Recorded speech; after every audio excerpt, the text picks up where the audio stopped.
आज तुमच्याकडे पाहिलं असेल तर खरोखरच आनंद होतोय हो.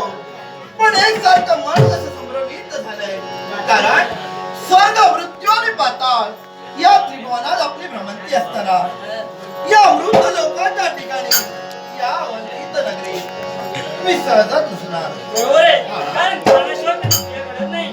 बरोबर आहे ना, कारण इथं आलो या किशाई मावशीत असं मोठं कारण असेल. राजकर्त्या जिकडे तिकडे आवाज मूर्तिकाच्या रांगोळ्या आणि गुढे तोडीने उभारले आहेत. चांगल्या प्रकारे तुझा राजदरबार सजलाय. यालाही तशाच प्रकारचं कारण आहे. देवश्री, सर्वदान शक्ती तुम्ही आहात, भूत आणि भविष्य तुम्ही जाणता. तुम्हाला ज्ञात नाही असं होऊ शकत नाही, कारण समजू लागल्या दिवसापासून ज्यावेळी माझे मातृपितृ दैवत आमच्यापासून हिरावून गेले, त्याच वेळी माझा बंधू म्हणजे स्वानंद, या स्वानंदाला कधी बंधू प्रेमाची जाणीव करून न देता स्वतःचा बाप म्हणून त्याच्या पाठीमागे उभा राहिलो. असं असताना आमचा बंधू आज स्वानंदाचं आगमन इथे होणार आहे.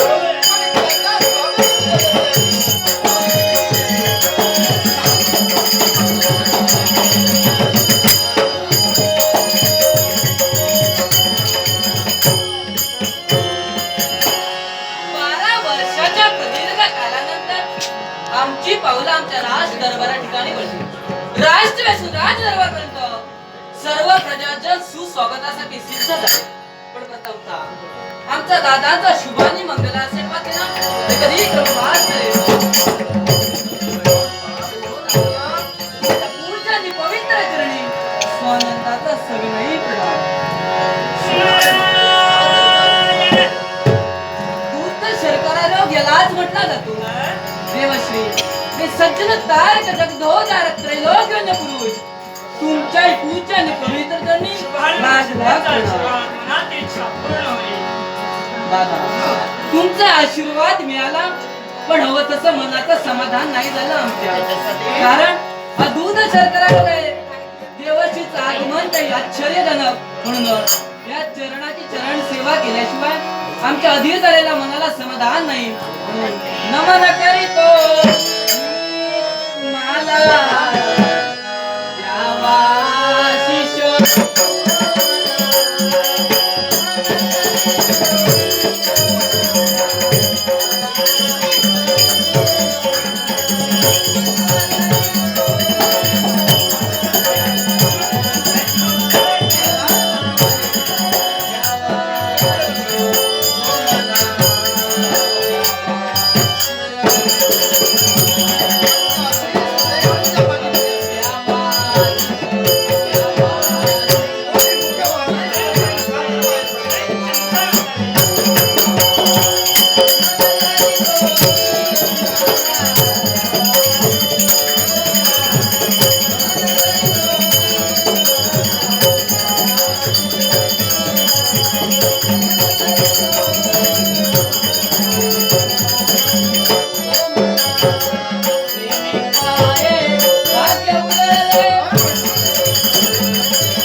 दादा 12 वर्षाच्या प्रदीर्घ कालानंतर आम्ही आमच्या पुनश्च मायभूमीकडे होतो.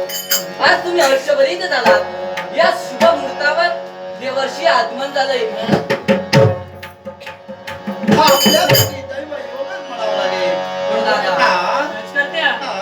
आज मी पाहिलंय की जे संस्कार याच्यावर केले आजपर्यंत या सृष्टीमध्ये कधी नाही. पण राजकर्त्या आज तुझ्या राज दरबारी एवढा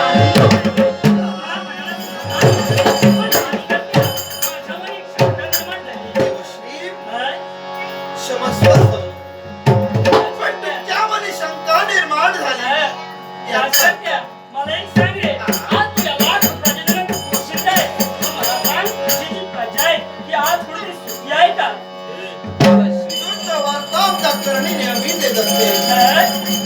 कुणाला कशाची कमतरता यावंतीत नाही. असं असताना तुम्ही त्रैलोक्य नाली आहात. आमच्या निदर्शनात काही चुकू शकतं पण तुमच्या निदर्शनात कधीही चुकू शकत नाही. बरोबर आहे. असताना म्हणूनच तुला सांगितलं आज जी तुझी प्रजा आहे त्याच्यावर आज खरा झालाय.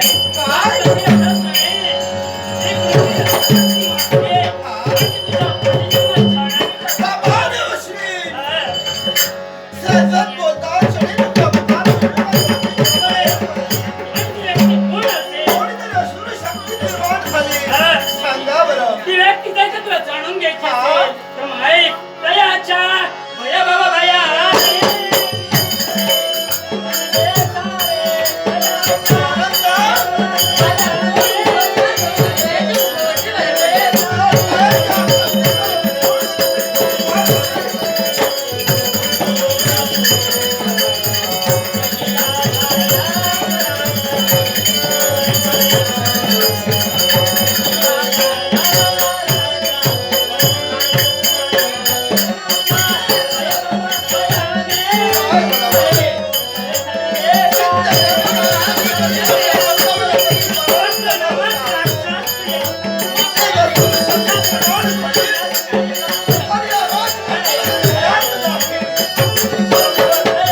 वक्र नामक राक्षस ही अवंती नगरीत हरिदोष मारतोय.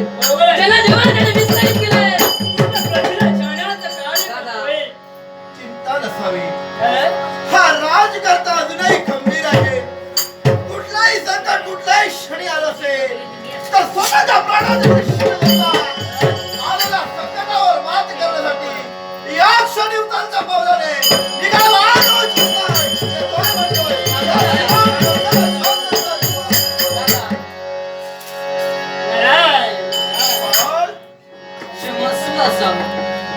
कारण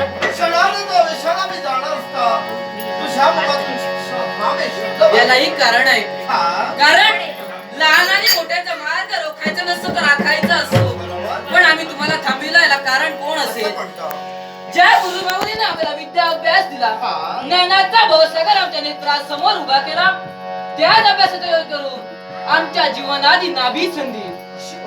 कारण ब्रह्मतनयाने सांगितल्याप्रमाणे वक्र नामक राक्षस या अवंती नगरीत पैदा झाला.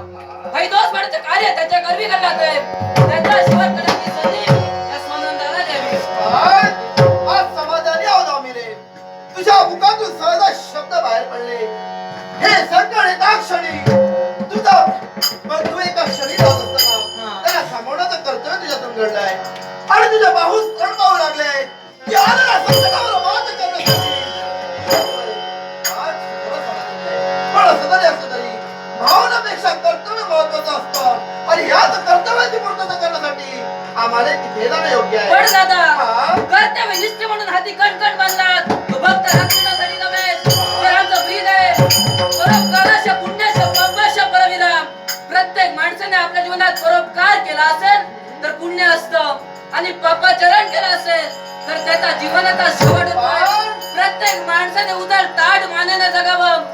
कुणीच म्हटलं पाहिजे बिचारा होता होऊ न गेला. आमचा क्षत्रियांचा धर्म आहे मेलो तरी बेहत्तर.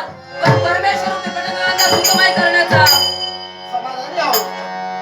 तू बोललेले शब्द आमच्या करणे पाहून पावले असं असताना बा तुला मी अन्याय केली असती. पण उद्या जर तुला काही तुला जर वीरगती प्राप्त झाली असेल तर या लाख प्रजेकडे मी कोणत्या दृष्टीने पावले? कारण हीच लाख प्रजा आज आमच्या नावाचा जय जयकार करताय. ती उद्या हीच जनता माझ्या दादा हा तुमचा गैरसमज आहे. कारण तुम्ही दिला तो मनाचा मोठेपणा. अशी कोणती विश्वात पाचवी शक्ती निर्माण झाली नाही जेणेकरून स्वानंदाचा शेवट करेल आणि माझाही नाईलाज आहे. जर तुम्ही संधी देत नसाल तर या स्वानंदा रक्ताची शपथ आहे तुम्हाला. आज्ञा द्या. शेवटी रक्ताची शपथ घालून या तुझ्या बंधूला बंद केलाय. एका बाजूने आशा होती तर दुसऱ्या बाजूने निराशा निर्माण केली. पण तुझ्या मनात इच्छा निर्माण झाली आहे आणि ती इच्छा पूर्ण करण्यासाठी तुला मी आज्ञा देतो आहे. दादा म्हणजे तुम्ही आज्ञा देणार. मग ऐका या दोन चरणाला साक्षी देऊन स्वानंद प्रतिकार करतोय. एकमेव जलाशय असलेले प्राणी आकाशमय होतील. आकाशात वावरणारे प्रत्येक पक्षी जलमय होतील.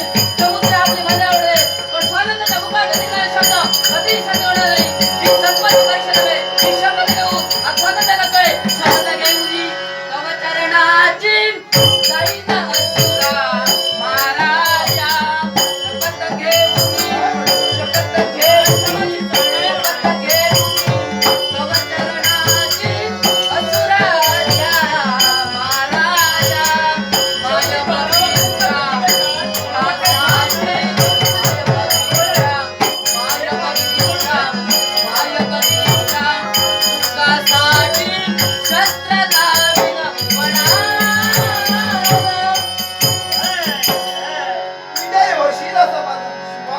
लवकरात लवकर अरण्य प्रवेश करेल. त्या वनवेचा शोध करून उद्या स्वर्गाच्या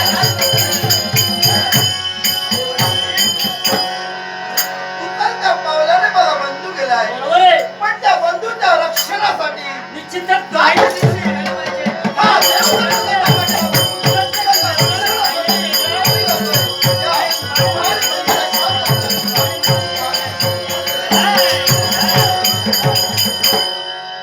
परमेश्वरा, सर्व काही घडतंय परमेश्वरा, पण तू त्याला अर्थ करतोय. मी फक्त या कारणास निमित्त आहे. पण परमेश्वरा, निधान पाहिलेलं वेगळं असतं आणि कणाने ऐकलं वेगळं असतं. प्रत्यक्षात जे अनुभवले ते सत्य आहे हे पाहण्याकरिता